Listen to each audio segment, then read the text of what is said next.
Boston, and I stumbled onto a video yesterday that was put up by Ortega Blue, and it's a kid called, I think it's Big Asian Package Blog. I'm not sure, but I'll leave a link. I'm still trying to get his permission at this point to use some video he's got. If you've been on my channel for the last couple of years, you've seen me put up chemtrail videos over and over and over, and they're the ones that never get any views because nobody cares about the air they're breathing or the fact that the sun doesn't come out anymore. But after doing a couple of searches, this is a patent search. This is patent number 32396660, and it belongs to NASA. And it's right here. I'll leave a link to this PDF file. It's a star. NASA owned patent for a star. This is in 1971, and it goes back even further than that. In accordance with the procedures contained in the Code GP to Code USI memorandum on this subject dated June 8, 1970, the attached NASA-owned U.S. patent is being forwarded for abstracting an announcement in NASA Star. Corporate source, Bausch & Lomb. NASA patent case number HQN-10781. Gail Parker. And this is the numbering right here. This is crazy. Now things are starting to make a little bit more sense. When I was a kid, I mean, remember, 48, I was born in 67. When I was a kid, the sun was out every day. Once in a while, it was cloudy out. Now, living in Boston is like living in London. It's gray out every day. If the sun does happen to make a debut, they smoke it by the very end of the day. Look at this shit. This is for real. You know, all the videos of people getting with two suns and Nibiru and this and that. I don't know. I'm putting this out here for your comments. If you want to talk shit, feel free, but you're not helping anybody. So this is crazy.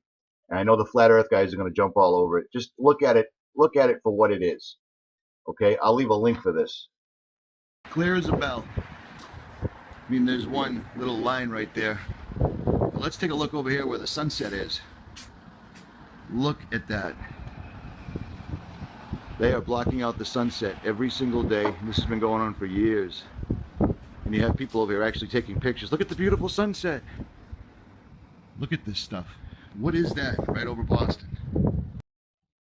Now, if you recall, when NASA launched that lithium up into the sky, they said it was going to reflect red, blah, blah, blah. At the end of the day, when the sun is past the horizon or it's moved out of sight, whatever you want to call it, global, spherical, ball earth, flat earth, I don't care. When it moves off, the sky stays glowing red. And I think I even mentioned that. It looks like the horizon now looks like the atmosphere of Mars. Reddish color. Looks like the atmosphere of Mars. That's kind of odd, huh? So that gives a little credence to Anthony Patch's and several other very smart fellows' thoughts that they're actually terraforming the air for another species that's not us. Which would explain why all the robots and CERN has literally made themselves a back door.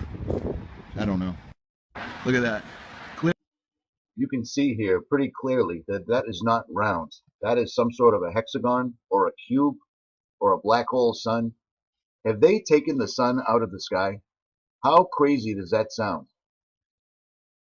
Look at that. Look at the local lighting on the clouds. If that sun's 93 million miles away and the size that they claim it is, it wouldn't be lighting up just this small area of the clouds. This stuff is showing up absolutely everywhere. Everywhere. And I understand that there's plenty of hoaxes out there, but there's plenty that aren't. I am almost positive I have seen this exact setup in the sky where I was watching the sun, and it also appeared that below and away from it, just like in this video right here, there was an additional sun. That sphere right there is not causing that light down there, and that is not a reflection. There it is. That's it. Nibiru, all these other things, I don't know about that. Now they're claiming they found a ninth planet in our orbit. Caltech did. You know what I'm saying? This is just a bunch of ramblings, people, but let me get your input on this because there is a lot of shit going on. Every single day they block out the sun, at sunset specifically, if not all day. I have ever seen it. Look at the squares in the sky. The grid pattern is just unbelievable. Look at this stuff. Everyone just sits back and takes pictures of it. It's so beautiful. Look at the sunset. Now this video is on a separate day. I can do this every single day. If the sun's out, by the time the end of the day comes, the sun's going to be completely obscured, just like it is. And the grid pattern is just ridiculous. They do tic-tac-toes, everything. And I mean, as you can see, I live on the ocean. So I have a really good east to west view, pretty much unobstructed, and I'm at sea level exactly. So if anybody out there needs any testing done with astronomical binoculars, telescopes, the horizon, and the ocean, let me know, because I can definitely do it. It's easy enough. I have my theories on the flat Earth versus the global Earth, but again, it doesn't apply right now. This is a big deal, and it doesn't get enough play. Every single one of us is subject to this stuff. We're breathing it in. You know what I'm saying? It's blocking out the sun. We're not getting vitamin D. And the fact that they've had patents around since I've been born on how to make an artificial sun, oh my. And it all belongs to NASA, and they call it a star. And now Russia's coming out. I mean, it just popped up the other day that Russia's coming out with they're going to try to build a star on their own. So, called the Mayak, or Beacon Project, Russian engineers are hoping to launch a satellite that will become the brightest object in our skies, apart from the sun, thanks to a giant reflective sheet of material. The launch is scheduled for the summer, and is expected to be taken up in a Soyuz 2 rocket, with help from Roscosmos, the Russian space agency. The team is planning to place the spacecraft in a sun-synchronous orbit 370 miles above the ground. This means it will always be in the path of sunlight, so will always be shining at different locations on Earth as it rotates. The satellite itself won't serve a particular purpose, other than to prove what can be possible in the field. I just find it really odd that all year, for the entirety of 2016, everybody has been arguing about some psyop or another. Meanwhile, this stuff is all really happening and it affects all of us directly. Whether we're on a globe or a flat plane, it doesn't matter. Our sun is being blocked out. There's zillions of pictures and video of two suns or whatever they are in the sky. And for time immemorial, everyone has been worshiping the sun. And now we find out there's patents that have been around for 50 years to build an artificial sun. Bausch and Lomb and NASA working together. You know what I mean? I saw a video this morning where people are actually worried about something on Ted Cruz's lip. Who cares? That's all a distraction. Even if our votes did somehow get counted by someone who cared what we thought, Electoral College, it doesn't matter. It's a distraction. Burns, Oregon, it's a distraction. Green screen or not, I saw that video with Herbert Walker Bush being rolled through. That was not a green screen whatsoever. That's used for measurements and such at NASA's control center for the space station or whatever. But it's not the point. Stuff like this matters. We need the sun to live, period. That's a fact. The stuff they're spraying in the sky every single solitary day, we're breathing that in. That's a fact. Is it changing our DNA? Could be. They've got technology to do that, nanoparticle stuff like that. The fact that a supercomputer runs Google, runs NASA, runs CERN, runs ITER, those are things we should be worried about.